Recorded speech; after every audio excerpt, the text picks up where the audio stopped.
Fala pessoal, Dr. João Gifone aqui com vocês. Hoje a pegada é um pouquinho diferente. Eu tô com meu amigo Issan. O cara sabe tudo de DAC, ou seja, doença coronária, a questão do infarto. A gente deixa muito de falar de condições associadas ao uso de esteroide anabolizante, mas o seguinte, né? Você que paciente faz uso de esteroide suprafisiológico, uma condição que a gente está vendo acontecer muito dentro do contexto é a doença coronária, é a questão do infarto associado, principalmente em algumas faixas etárias, então a gente tem que ficar de olho nisso.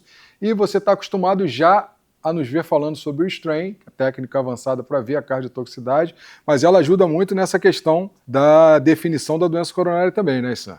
Exatamente, a gente se preocupa em fazer o strain para ver se o coração sofreu alguma consequência do uso de hormônio, mas esquece que o paciente tem condições pré-existentes, tem história familiar, tem o colesterol elevado, como esse paciente jovem, 40 a mais, que tinha história na família de colesterol alto e doença nas coronárias, e veio fazer o strain para ver se o hormônio estava afetando o coração.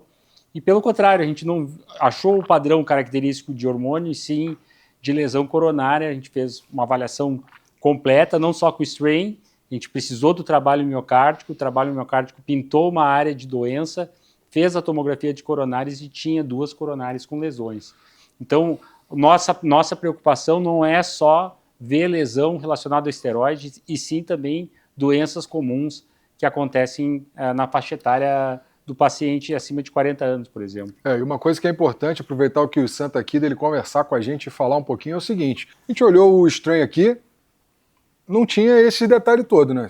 Só com o strain, analisando o bullseye, esse padrão vermelhinho aí que a gente está vendo, não tem uma pintura característica de entupimento de coronária. Foi preciso fazer técnica avançada, o estresse isométrico, né, de apertar o hand grip, para o trabalho miocárdico pintar uma área em risco, que é essa área mais clara aqui, que correspondeu a 2 coronárias entupidas na tomografia de coronárias.